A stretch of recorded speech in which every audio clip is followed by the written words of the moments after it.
Chispa. Nunca olvidaré esa noche. La luz cálida de la lámpara sobre la mesa no lograba derretir el hielo que se había instalado en mi pecho. Éramos 5, mi madre, mi padre, mi hermano, su esposa y yo. La conversación giraba alrededor de bodas, bebés, hipotecas. Pequeños triunfos que el mundo celebra como grandes. Y ahí estaba yo, sentada en una esquina del mantel bordado, sintiéndome como un borrón en un lienzo que no me pertenece. Mi padre, don Javier, un hombre recto, de voz fuerte y mirada más dura aún, levantó la copa de vino. Me miró con esa ceja arqueada que solo usaba para señalar decepción. Carla, otra vez con tu proyecto. Ya basta de esas fantasías. Lo que necesitas es un marido, estabilidad. El silencio que siguió fue más agudo que su crítica. Mi madre bajó los ojos hacia su plato. Mi hermano soltó una risa contenida. Y yo, sentí que algo dentro de mí se rompía. No por primera vez, sino por la reiteración. Por la costumbre. Por la constante herida de ser incomprendida en el lugar donde se supone que debía sentirme segura. Estabilidad. Esa palabra siempre me pareció una trampa. Una prisión de oro para mujeres como yo. Me criaron para ser dócil, discreta, útil. Pero yo soñaba con algoritmos, con redes inteligentes, con máquinas que anticiparan el caos. Soñaba con luz. Con chispa. Con cambio. Respondí con voz baja pero firme, como una llama que se niega a apagarse. La estabilidad es una ilusión. Estoy construyendo algo en lo que creo. Y si eso les asusta, no es mi problema. El tenedor de mi madre cayó al plato. Mi cuñada me miró como si hubiese blasfemado. Yo sostuve la mirada de mi padre. Por primera vez, no la bajé. No esperé aplausos. Ni comprensión. Esa noche por dentro me fui de esa casa. Me despedí en silencio de la niña buena que querían que fuera. Y caminé hacia la mujer que estaba decidida a ser. Sabía que dolería. Que habría pérdidas. Pero también sabía que había una fuerza dentro de mí que ya no podía seguir fingiendo ser pequeña. Al salir a la calle, el aire de Madrid me golpeó el rostro como una bofetada y un abrazo al mismo tiempo. Y mientras caminaba sola, entre luces navideñas y escaparates llenos de promesas, me dije, quizá ellos nunca lo vean. Pero yo sé lo que valgo. Y no voy a detenerme. El primer espacio de la oficina era apenas un trastero con wifi prestado. Las ventanas daban a una pared sin pintar, y el aire acondicionado hacía más ruido que frío. Pero para mí, era una catedral. Un templo donde podía ser yo sin filtros. Donde cada línea de código era un ladrillo más en el edificio de mis sueños. Aquel día, Raúl, mi único ingeniero a tiempo completo, y yo estábamos ajustando el algoritmo de predicción energética. Nuestra IA, Lumen, era joven, pero aprendía rápido. Cada hora procesaba miles de datos sobre consumo, clima, patrones humanos. Veíamos el futuro en tiempo real, y eso me daba vértigo y esperanza. Raúl me miró y dijo: esto puede cambiar el mercado. Literalmente. Eres una genia, Carla. Yo sonreí, pero sabía que detrás de esa sonrisa se escondía el agotamiento. Llevaba semanas sin dormir bien. Inversores que cancelaban reuniones. Proveedores que no cobraban aún. Y las facturas. Las facturas no entienden de pasión. Y sin embargo seguíamos. Porque el motor no era el dinero. Era la rabia. Era el deseo de demostrar que sí se puede. Que una mujer puede fundar, liderar y transformar sin pedir permiso. Esa tarde recibí un correo. De esos que arruinan semanas de trabajo. El pago prometido de un fondo ángel no llegaría. El socio se había echado atrás. Habían decidido invertir en un proyecto más estable. Traducción, un CEO hombre con conexiones. Leí y releí el correo. Lo cerré. Miré la pizarra con nuestras métricas. Me vi reflejada en el monitor negro. Tenía ojeras, el pelo recogido con un lápiz, y una taza de café que era más símbolo que bebida. Pero no me rendí. Abrí mi cuaderno, respiré hondo y escribí una palabra: resistencia. En ese momento, Raúl se acercó con su habitual torpeza encantadora. «¿Todo bien, jefa?» Asentí. No porque lo estuviera, sino porque debía estarlo. Si me rompía yo, se rompía todo. Y no podía permitirme el lujo de caer. Cuando todos se fueron esa noche, me quedé sola. Cerré la puerta. Apagué las luces. Caminé por la oficina en penumbra. Toqué cada escritorio, cada cable, cada trozo de mi sueño. Y recé no a un Dios, sino al universo de posibilidades que aún creía posibles. No me abandones ahora, pensé. No después de haber llegado tan lejos. La sala olía a cuero caro y a traición. El tipo de habitación donde los destinos se deciden con una sonrisa falsa y una cláusula bien escondida. Yo estaba sentada al otro lado de la mesa, con mi chaqueta gris, un portátil gastado y las uñas mordidas de tanto estrés. Frente a mí, 4 hombres de Argentatech. Bien peinados, bien pagados. Malas intenciones con corbata. Carla, tú eres brillante. Nadie lo niega. Pero estás sola. Tu proyecto es demasiado ambicioso. Te proponemos un acuerdo, una integración estratégica. Tú conservas el nombre, nosotros aportamos capital y estructura. Ganas tú, ganamos todos. Mentira. Lo que querían era quitarme la voz, borrar mi huella, disfrazar su ambición con palabras suaves. No era un trato. Era una rendición. Pero formulada con sutileza. ¿Y el control? Pregunté ya sabiendo la respuesta. Compartido. Aunque claro, ciertas decisiones pasarían por nuestra junta. Reí por dentro. Control compartido es control robado. Me ardían las manos bajo la mesa. Me temblaban un poco. Pero mi voz salió clara. No. Gracias por venir. Uno de ellos frunció el ceño. El mayor se inclinó hacia mí, como si quisiera usar la gravedad para aplastarme. Sé razonable, Carla. Con nosotros puedes llegar más lejos. Quizá, pero no será mi camino.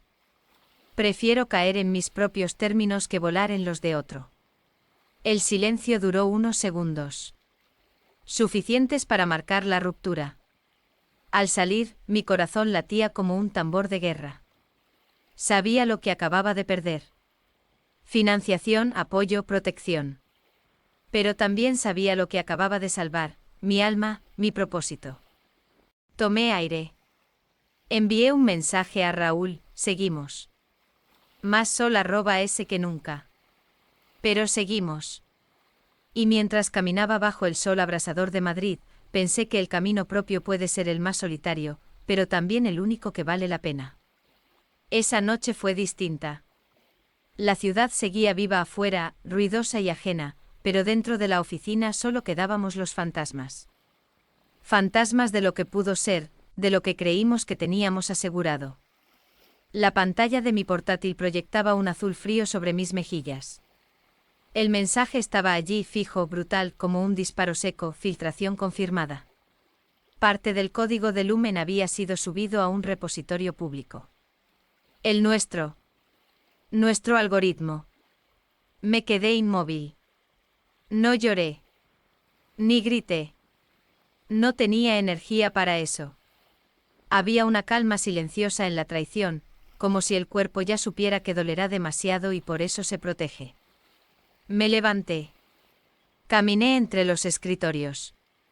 Vi las plantas marchitas, las tazas olvidadas, los post-its con sueños escritos en letras temblorosas. Versionar la 2.1 antes del jueves. No olvidar pedir pizza para el demo. ¿Y ahora? ¿Qué quedaba de todo eso? Raúl se había ido esa misma mañana. Un mensaje corto sin confrontaciones. Lo siento, me ofrecieron algo que no podía rechazar. No es personal. Pero claro que lo era. Siempre lo es. La gente piensa que traicionar un proyecto es solo cambiar de trabajo. Pero cuando eres fundadora, cada línea de código es una costilla. Y cada fuga una fractura. Los inversores empezaron a escribirme. Unos por cortesía, otros por interés. ¿Vas a demandar?, preguntaban. ¿Cómo protegerás el IP? Y yo no tenía respuestas. Solo más preguntas. Me vi de nuevo reflejada en la ventana. Ojeras más marcadas, hombros encorvados. ¿Cómo había llegado hasta aquí? ¿Cómo había pasado de visionaria a sospechosa, de líder a carga? Y sin embargo no me fui. No esa noche. Abrí el servidor. Revisé logs. Identifiqué la ruta de la filtración. Alguien desde dentro, claro. Un antiguo becario. Alguien que yo misma había entrenado. El golpe fue más profundo. Porque me di cuenta de que en mi afán de construir algo luminoso, había olvidado blindarlo de la sombra. Pero también supe que no estaba acabada. No era la primera vez que me desarmaban. Ya lo había hecho la familia, la industria, la prensa. Y aquí seguía. Seguía. Con el corazón en carne viva, sí. Pero latiendo. Con rabia. Con claridad. Esa noche encendí la cafetera rota por última vez. Escribí un correo. A todas las personas que aún quedaban. El equipo, los socios verdaderos. Dije. No prometo milagros. No sé si saldremos de esta. Pero si alguien quiere seguir, aunque sea solo por lealtad a lo que fuimos, que se quede mañana a las 8. Cerré el portátil. Apagué las luces. Salí de la oficina con las manos vacías y el alma en guerra. Pero al menos seguía siendo mía. Cuando recibí el correo pensé que era una estafa. El asunto decía, tenemos algo que te puede interesar. Y después de semanas de perder, de ser despojada, de mirar mi reflejo como si fuera un borrador borroso de mí misma, desconfié. Pero abrí el mensaje. Decía: Carla, te seguimos desde hace tiempo. Somos un equipo de desarrolladoras en Bogotá. Hemos estado trabajando en un sistema de optimización energética rural. Vimos tu conferencia del año pasado. Creemos que nuestras tecnologías podrían complementarse. ¿Te interesa hablar? Suspiré. Cerré los ojos. ¿Otra promesa, otra distracción antes del naufragio? Pero algo en la manera en que estaba escrito el mensaje me hizo dudar. No tenía tono de vendedor. Tenía verdad. Y la verdad, cuando una ha sufrido tanto, se reconoce por instinto. A la mañana siguiente, con las manos temblando y el café frío entre los dedos, acepté la videollamada. Y ahí estaban, 4 mujeres. Ninguna mayor de 40. Una con un pañuelo multicolor. Otra con gafas gruesas y acento costeño. Se presentaron como Equilibria, una startup emergente que trabajaba en áreas rurales de Colombia, creando soluciones de predicción energética con datos mínimos y latencias variables. Una maravilla técnica que, unida a Lumen, podía cerrar el círculo que tanto había soñado, democratizar la energía inteligente incluso donde no llega el wifi. Me hablaron con respeto. Con humildad.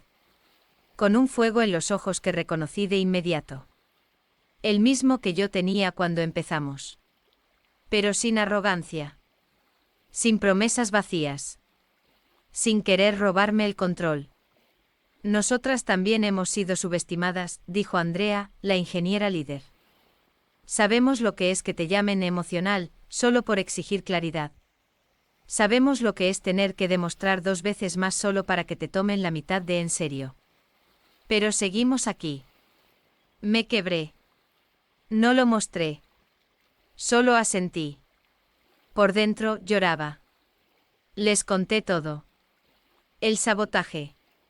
La fuga. La oferta de compra. La noche en la oficina vacía. Y no me miraron con lástima. Me escucharon con respeto. Queremos integrarnos, no absorber. Tú sigues al frente. Solo queremos caminar juntas. De mujer a mujer. De sur a sur.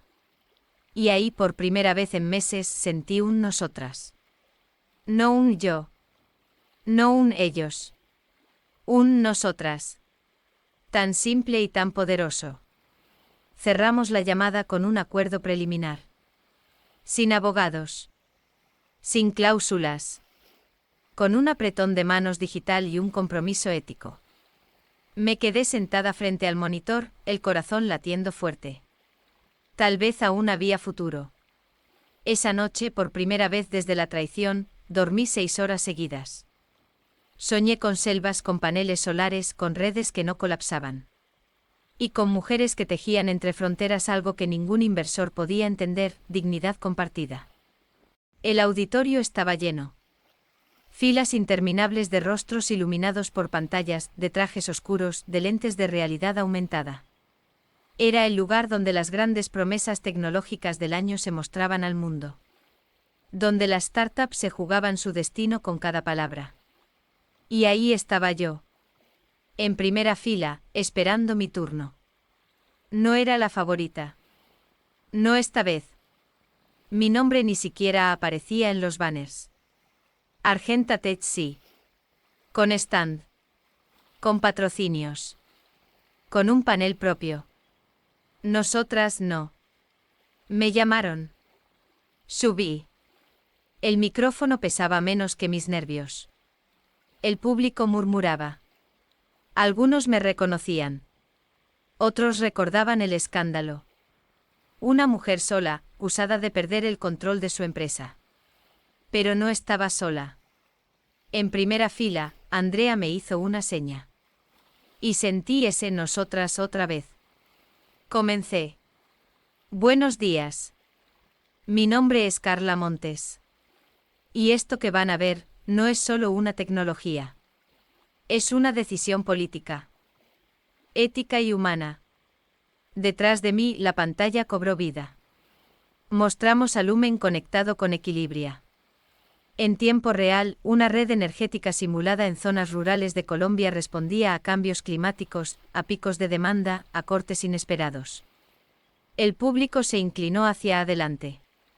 Lo entendían. Era funcional. Era limpio. Era imbatible. Mientras los datos fluían, hablé. Durante meses intentaron comprarme. Intentaron silenciarme. Dijeron que sola no podía. No estaban del todo equivocados. Sola, no. Pero con otras, sí. Con mujeres que creen que la tecnología no es poder, sino herramienta. Una pausa. Miré al fondo. Ahí estaban ellos. Los ejecutivos de Argenta Tech. Uno de ellos bajó la vista. Otro me miró con desdén. El tercero tomó nota. Ustedes tienen capital. Nosotros convicción. Ustedes tienen abogados. Nosotros propósito.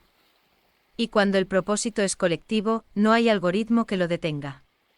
El aplauso no fue inmediato. Pero fue creciendo. Una ola. Desde la periferia hacia el centro. Desde las voces pequeñas hasta las seguras. No era ruido. Era respaldo. Era eco de años de lucha. Me bajé del escenario sin sonreír. No era un triunfo. Era un paso más. Pero al menos esta vez en la dirección correcta. Esa noche el vídeo de la presentación se volvió viral. No porque fuese perfecto. Sino porque era honesto. Porque en un mundo saturado de promesas vacías, una mujer hablando con la verdad aún tenía poder.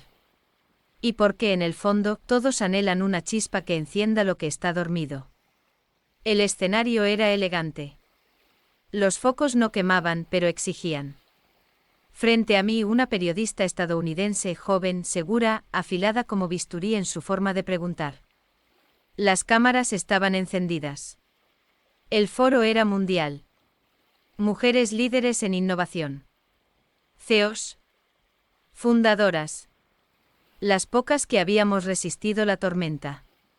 Carla, ahora eres considerada una de las voces más influyentes del sur global en tecnología sostenible. ¿Cuál ha sido el precio de ese éxito? El público enmudeció. Esperaban la frase inspiradora. La postal. Pero no vine a vender optimismo. Vine a hablar de verdad. El precio ha sido alto. He perdido amigos, tiempo, salud, confianza en muchas personas. Hubo noches que no dormí. Días que no comí. Momentos en que no supe si tendría sentido seguir. He estado sola, subestimada, despreciada. Pero no derrotada. Un silencio denso. Y luego miré a la periodista con algo parecido a una sonrisa. No de triunfo. De aceptación. Pero también he ganado algo que no se compra. Me gané a mí misma.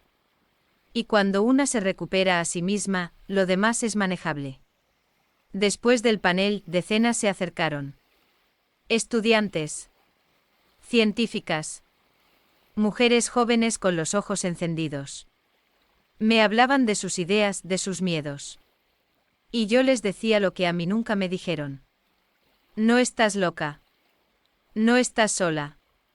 Sigue. Esa tarde salí del centro de conferencias. No llevé trofeos. Ni medallas. Solo mi mochila, mis libretas y un cuaderno nuevo. En la calle alguien me llamó por mi nombre. Me giré. Era una chica de unos 16 años. Tenía el móvil en la mano y lágrimas en los ojos. Vi tu vídeo. Lo guardé. Lo veo cuando quiero rendirme. Me abrazó sin pedirme permiso. Y yo la abracé de vuelta. Como se abraza a una versión pasada de una misma.